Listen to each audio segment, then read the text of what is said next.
congratulations on both of these projects. John, you know, I talked to you a good amount of time throughout the year, so it's nice to see you on something outside of just the music itself. These projects are so great. Mike, I want to start with you. Let's get into Jingle Jangle, and then John, I want to hear from you as well. Why is this about the family? Why do families need to watch it, especially right now? I mean, it celebrates love and it celebrates commitment to family. I think at a time that we're living through right now where there's a lot of families that are fractured, a lot of families that are going through depressing and rough times. I think to see this family come together, albeit in this magical, fantastical way, at the core of Jingle Jangle, it's a family story and it's about love and commitment. And I think that messaging serves a purpose right now that's more needed than ever. So we're hoping that audiences tune in starting Friday, and they find that family love and that magicalness. And John, the same question for you. And have Miles and Luna seen it already with you guys?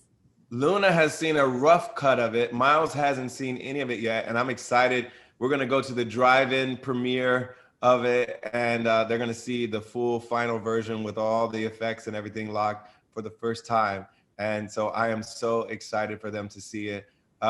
You know, as parents, we see the kind of content that's available to our young people, and so often it's really well made and really entertaining, but a lot of times they don't see themselves on the screen. Right. And we love the fact that we have a young Madeline Mills out there showing our daughter Luna what's possible for her, and I think showing so many girls around the country and around the world what's possible for them.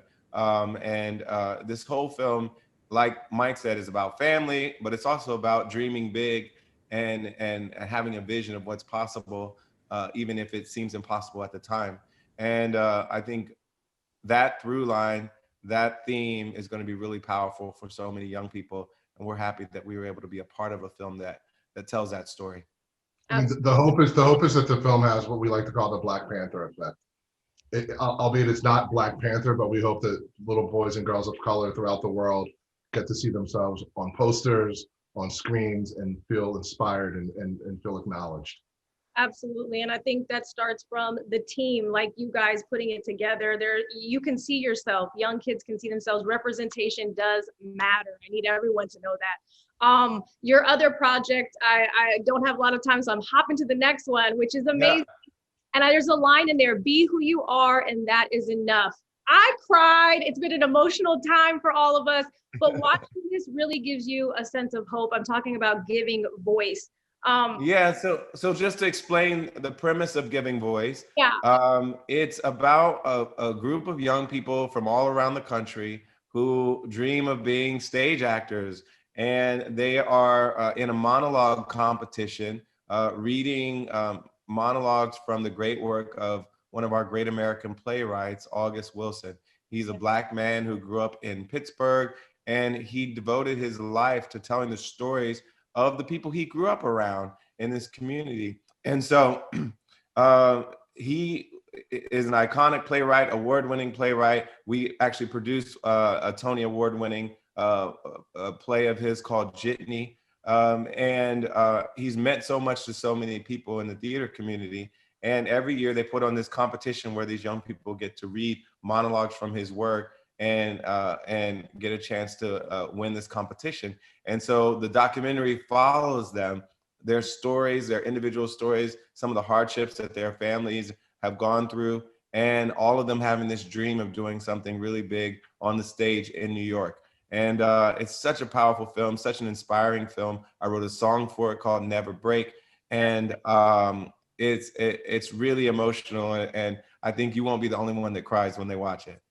No, it's definitely so well done. And I love that the kids continue to have hope no matter where you place in this, event that they go to, because it's in their heart. It really is. So thank you guys for bringing that to the screen. And John, again, you mentioned Never Break. Your tweet says, we wrote Never Break early 2019. It feels even more meaningful today. It's about a commitment to staying hopeful, resilient, and full of love despite the challenges the world may throw at us. Don't give up on fighting for what's right. Don't give up on love. And I love your hashtag, we will never break. I know you dedicated the performance to Chrissy. Yes. Summing that all up is very difficult to do in a 60-second allotted amount of time. But how is it that the two of you continue to do that throughout your life, and that's something that you live by? Well, I think what you have to do, even when you go through the roughest of times, when you go through the challenges, you have to remember all the blessings that you have as well. For us, it's our family, it's our kids, it's our loved ones, our friends who have surrounded us with love, even through the darkest of times. And we have each other, and we know that we're going to fight for each other. We're going to fight with each other, against all these different challenges that we face. And knowing that you have that, it makes you feel like you can get through anything together. And hopefully everybody out there has that kind of love in their lives where they believe that even though life will throw you challenges, you can face them together. Absolutely. I've got about 20 seconds left. Mike, what word would you use to describe John and collaborating with this man here, and John, vice versa, the same for you, and then I got to wrap. One word to describe collaborating with John, I would say, is perfection. He lives his, it's the truth, he lives his life in such a way that he walks the walk, and he's a perfect role model for so many people. So as his partner, I always want to live up to the barometer that he's set, and it's perfection. Love that word. John? Well, I think I will say two words. I'm gonna break the rules. I think one, Mike is really gregarious, which I think is important in this business because he's really good at maintaining relationships with all the different creatives that we work with. He knows everybody's names. He knows what they do. He connects with them in a way that I think is, honestly, I could never do because I'm not that type of person. I'm a little more of an introvert. And Mike is so good at maintaining the relationships we need to make our business work. But also, I would say he's tenacious.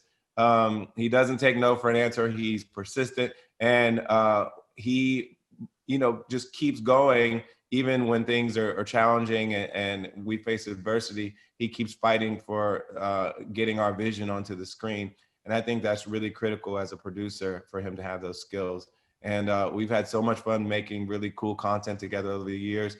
And our biggest project ever now is Jingle Jangle.